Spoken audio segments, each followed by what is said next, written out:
Ghana's forest estate shrinking, tree habitat systematically being ceded in the wake of increasing human activities, mining, tree felling,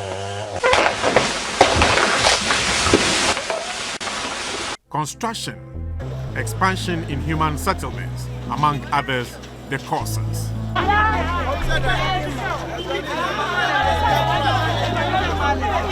It is also cause of distortions in ecological setup and changes in weather patterns. Through the lenses of the Forestry Research Institute of Ghana, forigg, in Kumasi, one of the 13 institutes of Council for Scientific and Industrial Research, CSIR, the economic importance of forests is established.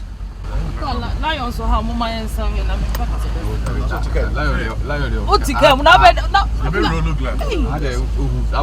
the midst of the rampaging circumstances on forests in Ghana, the Forestry Commission has ensured that forest reserves are protected for obvious reasons. This is a vantage point of a narrow strip of road that leads to profound things. It is the entry point of the proverbial Bobre forest, which is managed by the Forigg Division of the Council for Scientific and Industrial Research of Ghana. One of these forest reserves is the Bobre Forest and Butterfly Sanctuary, a few kilometers from Kubiase near Ejuso in Ashanti region of Ghana. This forest reserve is a distance of about 5 kilometers when you branch off at Kubiase into the forest interiors. Some of Ghana's oldest and big trees are found in Bobre. It takes the outstretched arms of 25 human adults to coil around this big tree in Bobre Forest. Fully managed by the Forestry Commission, the total area of the reserve is 54.65 square kilometers. The arboretum of 1.5 hectares boasts more than 100 indigenous tree species.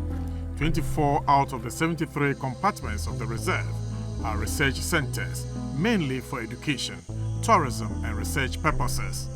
49 compartments are timber production zones, where timber is supposed to be harnessed on sustainable basis.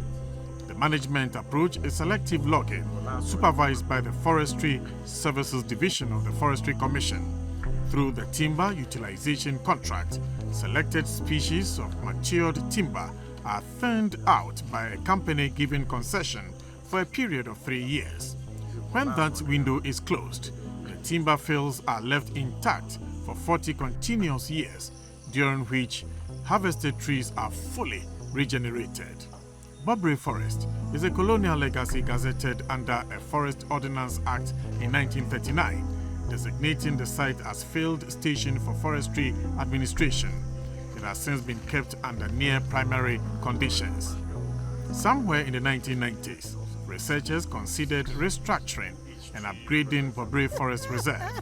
In their study of insects, 2 entomologists, a former director of the Forestry Research Institute of Ghana, forigg, Professor Joe Compina, and American Professor Mark Wagner, discovered and immediately called for the institution of a butterfly sanctuary within Bobre Forest Reserve. A guest house was added.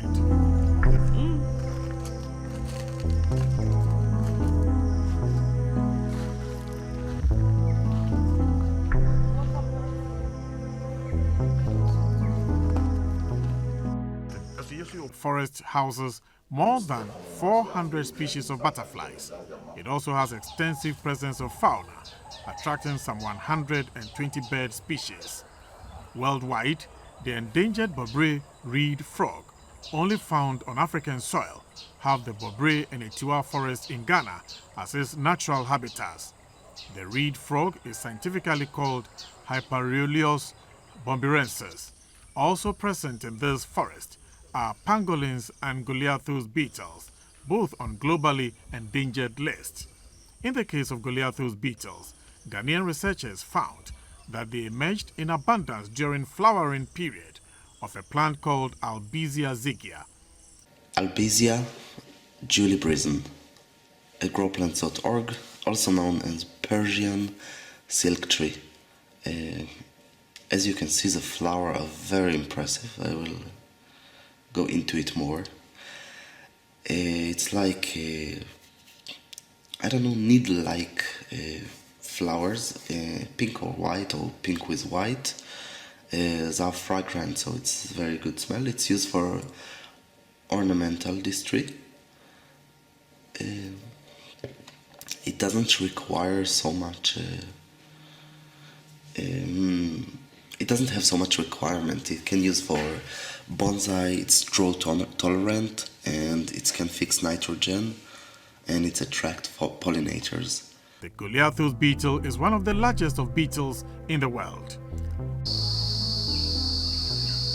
An endangered tree species as Pericopsis elata is being conserved in Bobre Forest. Ghana's CSIR Forestry Research Institute has created 2 orchards of the Pericopsis elata in Bobre Forest to keep the scarce tree species alive. Dr. Emmanuel Ebanyele of the Wood Anatomy Laboratory of Forigg sized the plant on the scientist's Appendix 1 list, meaning it is a protected species and illegal to trade in Pericopsis elata. He says his lab conducts analysis which eventually highlights the distinction between the Pericopsis elata and close matches. The wood anatomy section also helps in promoting lesser used species, because in understanding the internal structure of wood, it helps us to understand the behavior of wood. So because of that, we are able to help in moving lesser used or lesser known species into the market. And over the years, we have contributed in moving about 45 different species into the market, because the well-known ones are getting finished, and we have to replace them. And it's through the effort of the Wood Anatomy section and other departments within the Forestry Research Institute of Ghana, we have helped to replace the so-called threatened species with lesser known species which are more abundant, and thereby keeping the industry in place.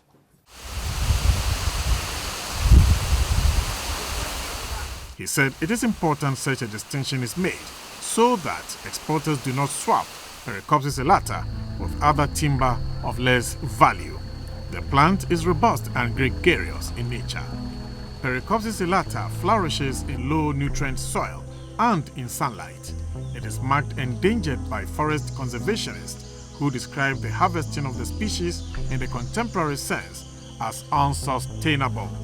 Common on west coast of Africa, all the way from Côte d'Ivoire, Ghana, Nigeria, through Cameroon to the DRC, scientists urge national authorities to guard it from going extinct. The Timbers 2 actually deals a lot more on the lesser known, lesser used species.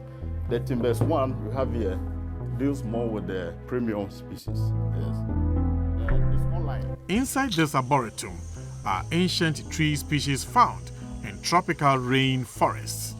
There is also a bambusatum that houses more than 15 provenances of bamboo. Out of bambusatum is this wooden structure built of bamboo and set in untainted natural environment, a brainchild of CSIR Forigg.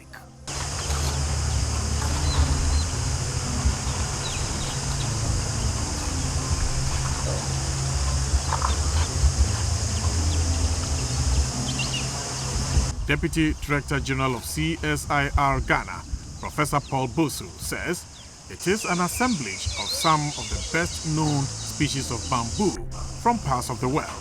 Bambusatum is an arboretum, or is a botanic garden of bamboos.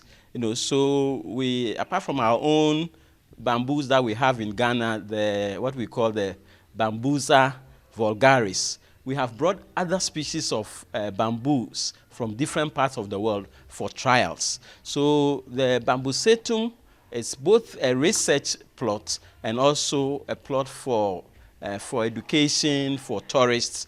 And then we still conduct research in Bobre. We have been conducting studies on carbon stocks, for example, over the past few years. Principal technologists of CSIR Forigg Christian Opoku-Kwatin, who is also the manager or officer in charge of Bobri Forest Reserve, emphasized the uses of bamboo for furniture, housing, rattan industry, while some provide edible shoot. We have almost all the indigenous tree species that one can mention of in the tropical high forest of Ghana. Mention the Odum, that is Malaysia elsalsa. We have the Celtis malbradii, that is Issa. And it is also good to mention that this forest is referred to as the Celtis Triplochitin Association because most of the tree species that we have here are the Celtis species and the Triplochitin species. And they are found in close proximity. They also reach their climax here, and they are also found in abundance. Besides these species, we also have the Entandrophragma cylindricum, that's the sapele. We have the denia, which is also the oldest tree species we have in this forest. We also have the wawa. We have the Kaya arborensis, that's mahogany. We have more than 4 different species of Kaya arborensis, but we have 3 in this arboretum. We have the Kaya arborensis that you can see straight ahead. We also have the Kaya senegalensis. We have the Kaya antarctica. We have the Kaya grandifoliola. It is also good to mention that there are several other tree species like the oha, the wawabema, etc., which are all timber species of high value, and when used to produce furniture, it is of high quality, and they are also very durable. The presence of bamboo in the forest, not its natural habitat, would cause some jitters in North American tourists who visited the place. Ruth Stewart from Vermont in US said the changes could displace bears from this setting, since bears do not perch on bamboo. The forest here is, we were concerned about the bamboo. It's a crop that is not native here, and but it's been apparently planted, and it changes the habitat for the native birds. The native birds don't use this. She was part of a team of bird watchers from the US and Canada who had arrived in Ghana from Bolivia in South America, searching for a bird called Hyliota. The tropics bird had been a needle in haystack for the roving team. If you dug deeper on the fact profile of the bird, you discover that its taxonomic genus is as yet unknown. Oh, Ghana is much cleaner. Bolivia, I wanted to go home just to breathe some clean air because there's so much garbage and dead things along the sides of the road. You're constantly affronted by bad smells and visually garbage everywhere. This is so much better here. And I hope that the people in Ghana will work hard to always clean their garbage up and put it in a proper place. The one thing that has impressed me about this country is how, quote, clean it is, how people seem to be very conscious about cleaning up around their villages, and in the forests are very litter-free for what I would say third world countries. Some of the things we've learned about is the charcoal production. Unbelievable, the amount of charcoal that can be carried on a truck. And we learned about palm nut, palm oil, palm wine. And yesterday we were doing okra. We learned about growing okra. It's a beautiful forest. Really, we had a very lovely walk here. There wasn't as much bird activity as we might have encountered if the weather had been different. But this morning's rain suppressed the bird activity. So in that regard, it was maybe a little bit disappointing, but still it's a beautiful forest, and I wish I had the opportunity to come back. Thank you. Lively stay in Ghana. Thank you. Take care.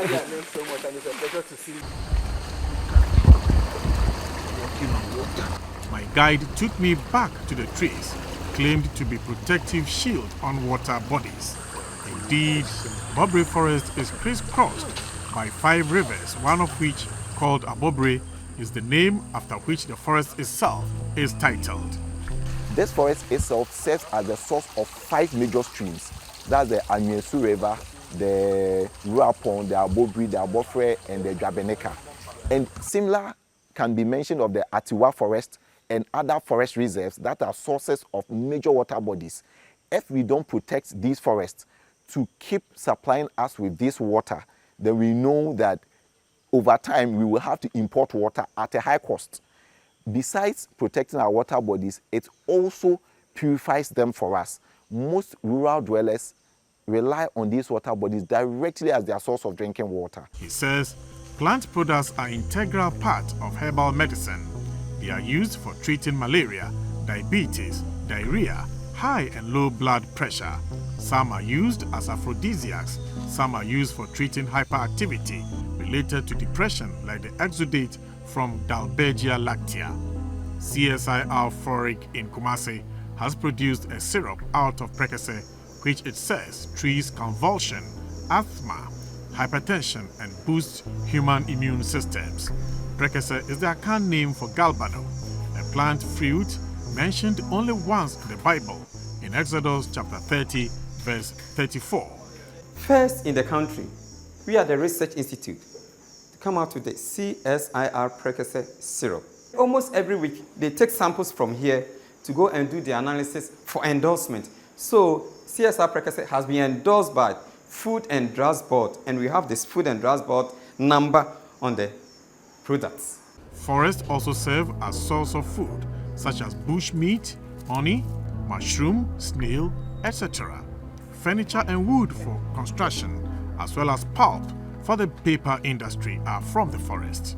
To save foreign currency, forigg has substituted imported wheat starch with that of cassava in results, representing collaborative work with sister institutes as Crop Research Institute and Food Research Institute.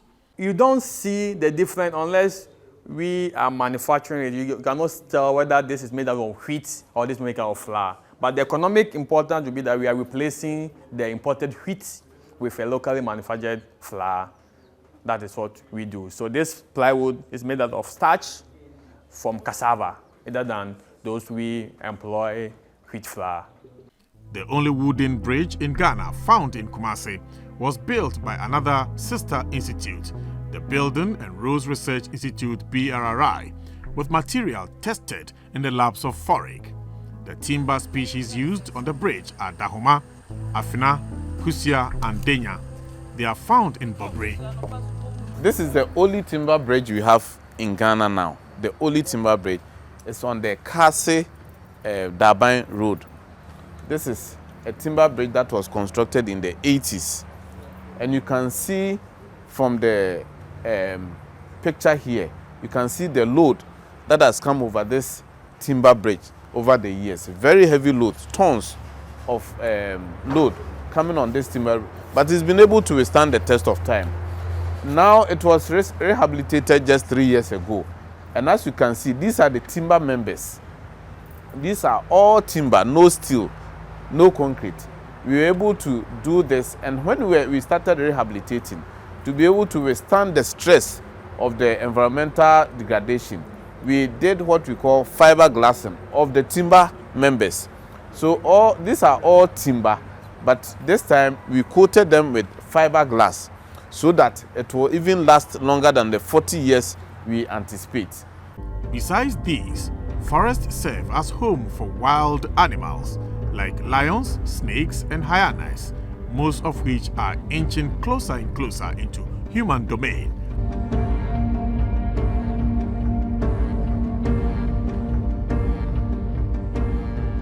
The forest serves as the home for most wild animals. So if we are to destroy these forests, just think of it. Where would the animals live? They are going to join us in our homes. Talk of these snakes, talk of the tigers, the lion, the antelope, the duikers, the pangolins. They are all threatened now because our forests are being degraded. As forests are being depleted, scientists say the forest is the surest bet in mitigating climate change, in that it serves as a sink for carbon. Of the factors causing climate change, the one scientists appear to zero in most is carbon dioxide, which is human-induced gas. Forests are reliable means of sequestering carbon, according to Christian Opoku Kwate. He knows that There are several gases that combine to have this effect that we call global warming, and these are called greenhouse gases, and its effect is called greenhouse effect.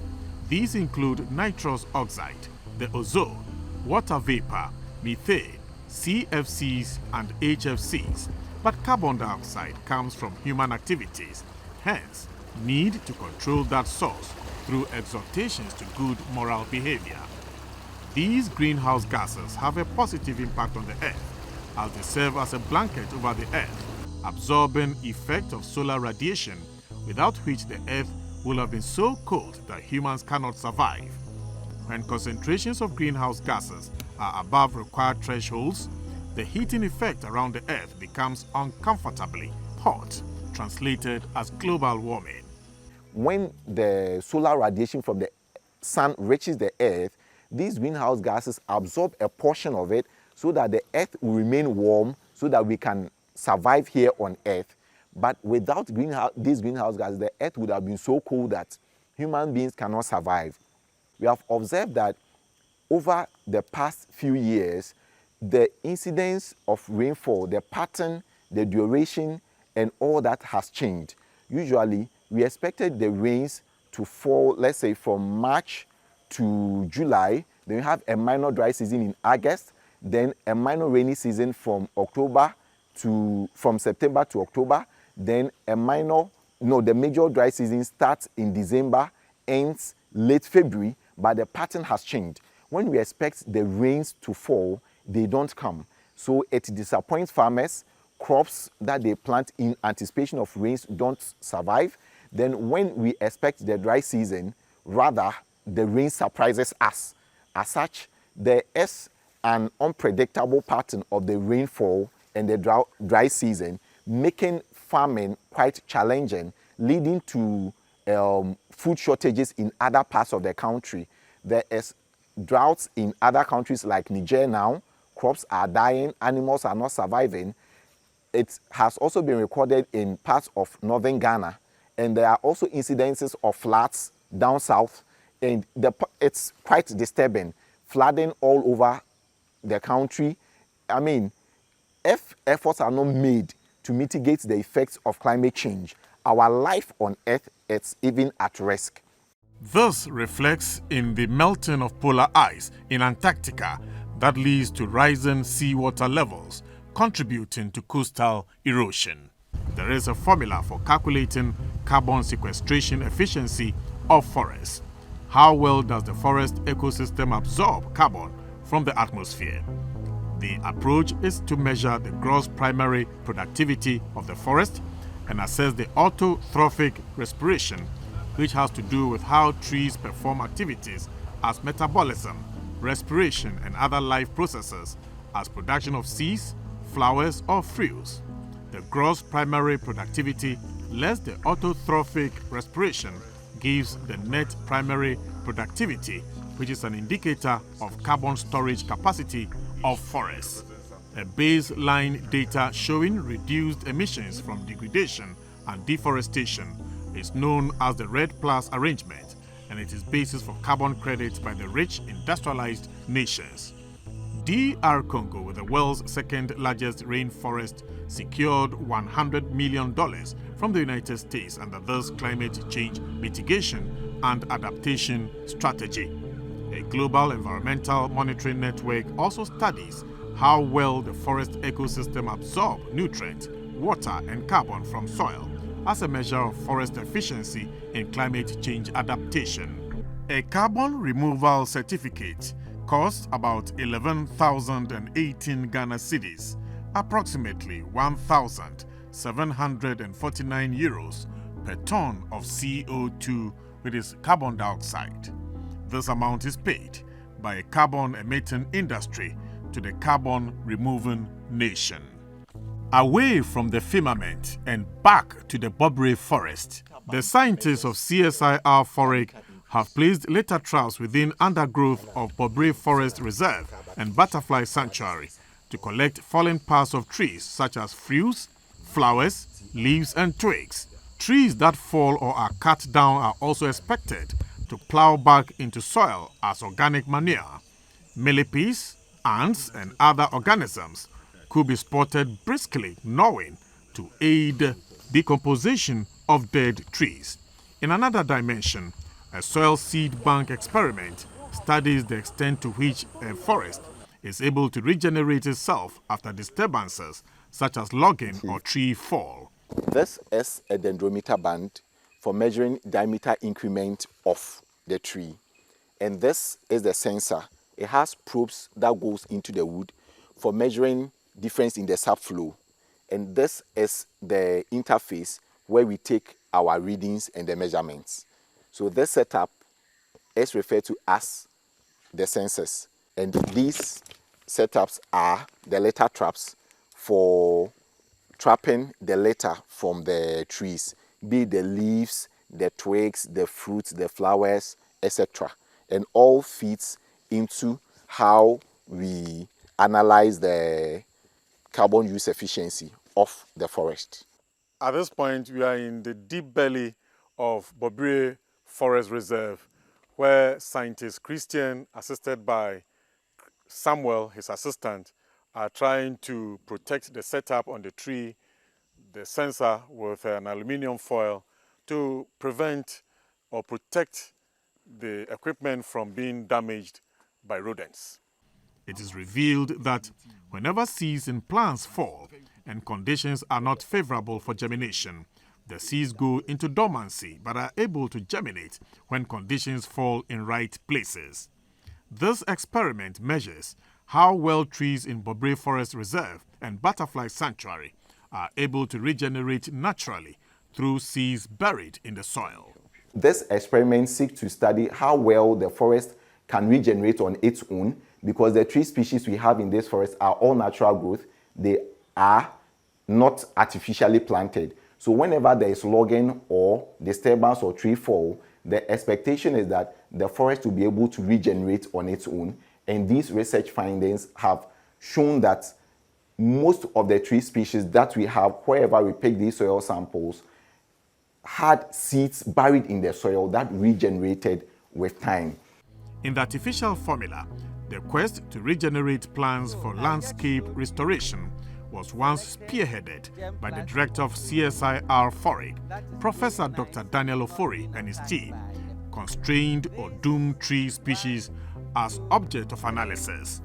They applied biotechnology solutions to reverse the tide, using genetic fingerprinting and clonal function trials on the 133 species of the tree assembled from Ghana, Sierra Leone, and La Côte d'Ivoire. Odum is attacked by Phytolema lata, and then mahogany is attacked by Hypsipila robusta. We resorted to the biotechnology approaches to produce quality germplasm of these tree species. What you have here on the poster is what was done with Odum milicia species. What we did was to look at the genetic profile or genetic fingerprinting of 133 accessions of Odum. A typical example of the output is this nice looking tree you find there. It's very straight, no bends and so on. This one, the pest will attack it, but it will still grow. It will form very tiny galls. And these galls trap the insect within, and the insect is killed, so it cannot grow and come up again. Deputy Director General of CSIR Ghana, Professor Paul Bosu, who is an entomologist, the branch of science that studies insects, dilated on the Butterfly Sanctuary.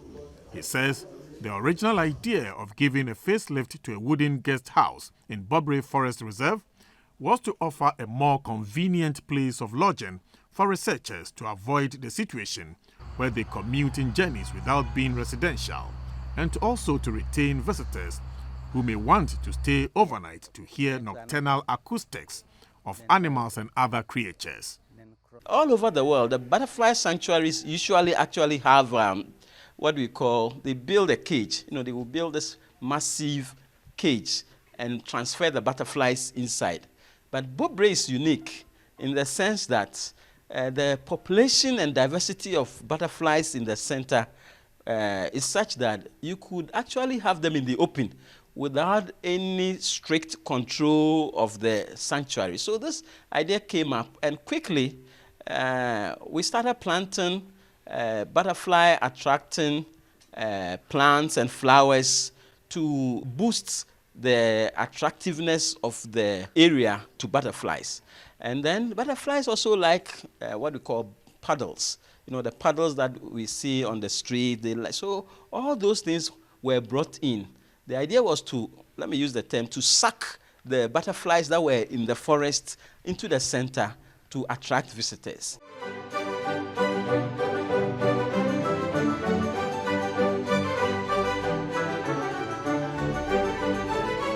I visited Bobri in the peak rainy season of October. The butterflies are available in large numbers when fruits, such as mangoes, are in season. This is because most butterflies feed on fruit juices, nectar, decomposing organic matter, as well as suck mineral salts and amino acids from the soil. They are also very active during the day when the sun is high and up. This is because they require solar energy to facilitate their movement. A study conducted by CSIR Forestry Research Institute of Ghana, forigg, revealed that 680 species of trees in Ghana can grow into timber, out of which a maximum of 120 are in use. An underwater harvesting carried out in the Volta Lake, supposedly the largest man-made lake in the world, discovered lots of precious timber in the lake. With natural claddings removed by torrents of the water and largely seen as mere tree stumps, posing danger to voyages, they are uprooted or cut as waste products. However, a special collaborative exercise by some Canadians and Ghanaian business partners, in which the CSIR forigg was involved, took a closer look at the tree stumps in the Volta Lake. It found 500 different tree species inside the water. Once the botanical features were unavailable, the Wood Anatomy Lab of CSIR forigg looked out for the stable features to determine the varieties. A symmetry of the architecture in Bobri Forest. These are wood specimens from the Volta Lake. You can see the rough bark due to weathering. During the high tide, it's submerged. The low tide is up, and some kind of weathering was taking place. Now the wood is so sound, so strong. If you check this one, this is kraye, what people call rosewood, and this is odum. They all came from the Volta Lake. And it's so sound. Somebody will, why is it so sound? It's so sound because they were submerged under the water for over 40 years. And there's limited oxygen. So biodegrading agents, biological material that really will cause degradation, had limited oxygen and therefore could not feed on the wood and destroy it. Now the challenge for Clark Sustainable Resource Development and their Ghanaian partners at the time of harvesting them was how to get the accurate name. Now the bark was gone, no leaves, no exudate, nothing. So you have to rely on the internal structure of the wood to identify them. And we found this to be odum and this to be pterocarpus, what we call rosewood. And we had absilia, papao, and several of them. And it actually saved Ghana a lot of money because we charge about 5% of the international cost for identifying the wood, just to help sustain the Ghanaian industry. The CSIR forigg boasts universal testing equipment not found in any part of West Africa, but in South Africa and Egypt. According to Haruna Seidu of the Wood and Furniture Division, UNIDO had at one time sponsored furniture producers in Ghana to test their designs before indulging in commercial quantities.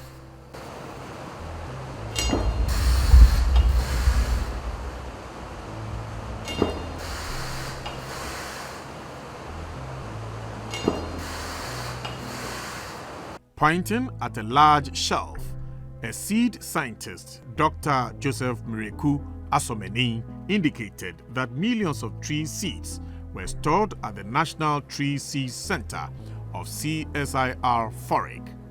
Ghana used to have a lot of forests, but now because of illegal felling of trees and illegal mining activities, as we call galamsey, we have lost almost all of our forests, and there is a need to reforest the degraded land. That's why it is important that we get the National Tree Seed Center to supply quality seeds and seedlings for plantation development in the country. We supply seeds and seedlings to the Forestry Commission, mining companies, churches, large-scale plantation firms, and individuals who want to go into afforestation. He turns to a chart to shed more light on the process of seed collection. When you look on the board, we have a picture of some important seeds we have in our forest, because we want people to be guided by quality. Our Trump word is quality.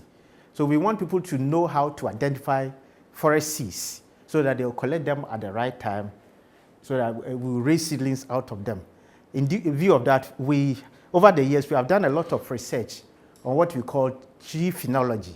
Tree phenology is knowing when you have to collect your seeds, knowing how temperature and other environmental factors affect flowering, development of seeds and fruits, so that we collect them for our forestation program. So the chart we see here guides us to collect seeds from the forest or from our seeder chart. So we have a list of important species of trees we have in Ghana, and the various colors tell us when they will flower, when they will fruit, and when they will mature.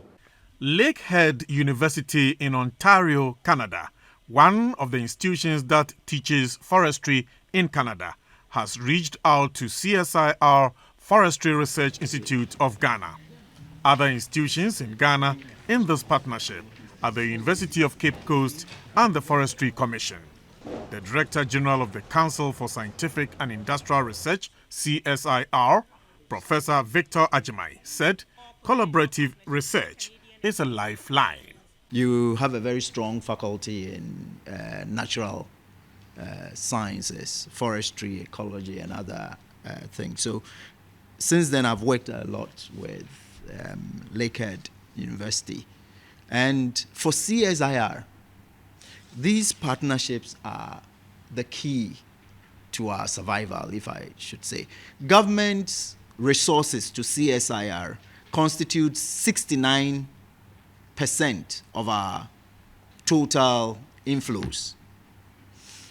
Partnerships constitutes 24% of our total inflows. And by partnerships, I mean, joint research programs, working together with other institutions in other research programs. And then our internally generated funds constitutes between 6 to 8%. So we always view all partnerships as an important component of our research.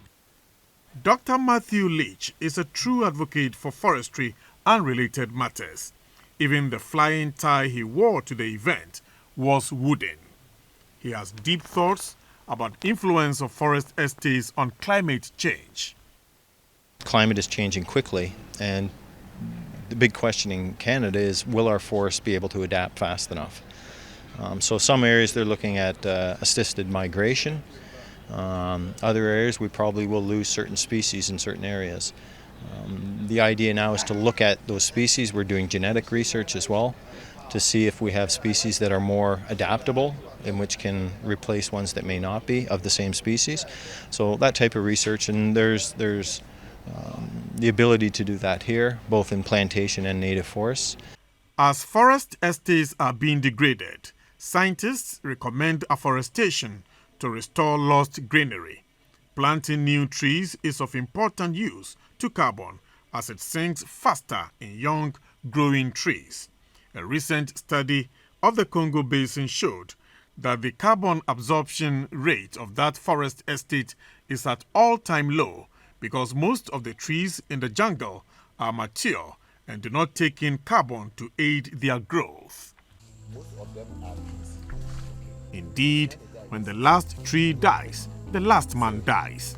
This is an all-encompassing maxim relevant in time before Christ and in the time after death of Christ.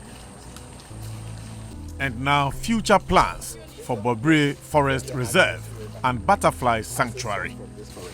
This is a very beautiful bamboo. Yes.